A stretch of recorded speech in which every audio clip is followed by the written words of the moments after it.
Do you want to talk about child behavior problems? I'm Nicholeen Peck, and I teach all over the world about parenting, good communication, how to build strong family bonds, child development, and education. And in this video, we are talking about behavior problems. In this video, we're going to be talking about common child behavior problems and why they persist, and then what you can do about it.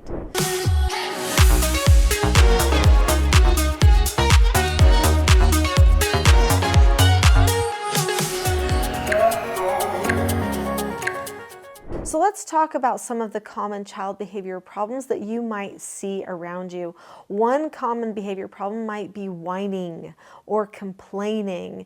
People who whine and complain are trying to wear another person down emotionally so that they can get what they want. They want to be understood. They may feel like somebody is not understanding, so if they add a little bit more emotion to it, then maybe they will be better understood. It's oftentimes a habit. People don't consciously think, I think I'm going to wear that person down with my whining. They just have a habit of going to an emotional place in their brain, and then they start to vent on other people, and they do that in hopes of being understood, when in reality they're just trying to change the outcome with their emotions, which basically is the definition of manipulation. Another behavior problem that many families face is anger and outbursts, yelling. Dominant, aggressive behaviors like that can be very difficult for families to deal with. Why do these things happen? Why do they persist? Well, oftentimes because people don't know how to have a stopping place.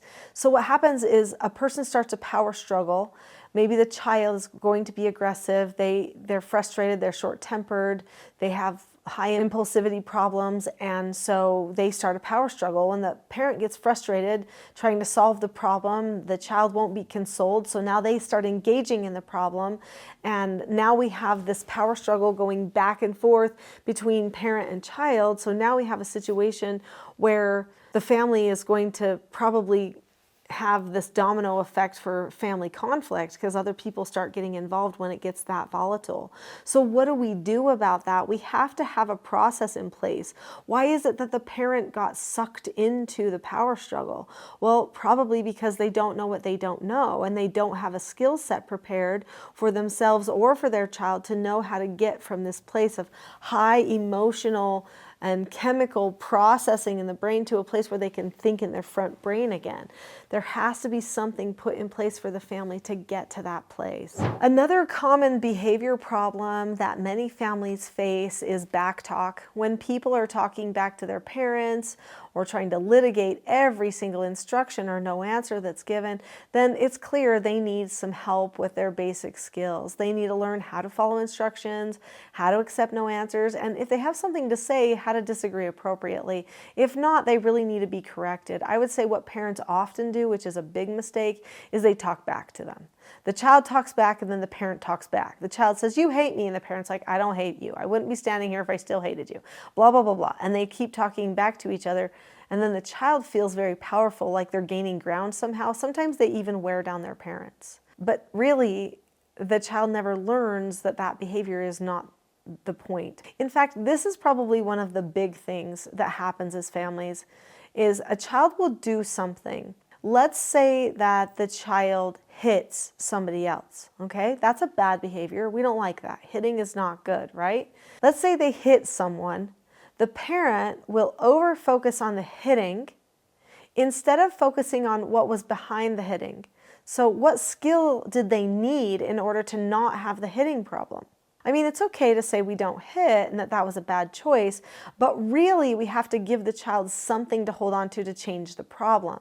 If you've pre-taught your child ahead of time what skills they need for success, then you can appeal to those skills at the time when something has occurred that needs correction. So if I taught my child how to disagree appropriately, or how to accept a no answer when a sibling gave them a no answer, which includes looking at the person or the situation, keeping a calm face, voice, and body, saying okay or asking to disagree appropriately, and then dropping the subject. If they know that skill for accepting no answer, they have a sibling that gives them a no answer, and they hit, Well, not only are they not having a calm body, but they're not dropping the subject. So now I have two pieces of that skill that I can talk to them about in the correction and that we can work on to improve for next time. This is the most productive way to help someone overcome a habit of a behavior problem. So what about that back talk? Well, if they know how to disagree appropriately, but then suddenly they are just talking back to you or they're not keeping a calm face, voice, and body, well, now I know I can talk about the calm face, voice, and body. I can talk about the skill of disagreeing appropriately and how you seek to understand, then to be understood, making sure that they share the other person's point of view instead of just trying to yell at somebody else to share what they want. Learning skills ahead of time changes the behavior game for the family completely. It makes it so that instead of reacting to each little instance and the emotions that instant brings to the surface, we now can just go back to the steps of the skill and productively help the person move forward. So again, the number one mistake that parents probably make is when they give an instruction about cleaning their room, they actually only care about the room being clean. Mistake. They should be caring more about whether the child's heart is ready to follow the instruction, whether they're calm, whether they do the instruction and then check back. Many parents let their children have attitude problems and go off to do chores like, oh, I'm going to give you a chore to do the dishes. They say, fine, and then they go do it. And the parent allows that to happen because they think, well, at least the dishes will be done. We've got to stop being so task-oriented and instead be skills-focused, because if we are skills-focused, then we're going to help our children learn. They're going to develop, which is really what our job is. And of course, learning how to take care of a house and do all kinds of chores is part of their development. But when we're teaching those chores, let's still think about the skills that they need for development and not just whether they did the chore or not. Oftentimes when negative behaviors occur, parents will correct their children in emotional ways, aggressive ways.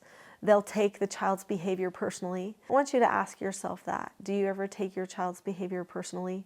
Do you allow it to push your emotional buttons? Years ago, I was on a program called The World's Strictest Parents. I was the world's strictest parent on that program, and they brought two troubled teens to stay in our house for 8 days. And we stayed calm the whole time, taught them the skills they needed for success, and by the end of the program, they were crying and begging not to leave our house. There was a time during the program that they interviewed my son at the time, who was 13, and he said, you know, they're just trying to push my mom's buttons, but what they don't understand is she doesn't have buttons.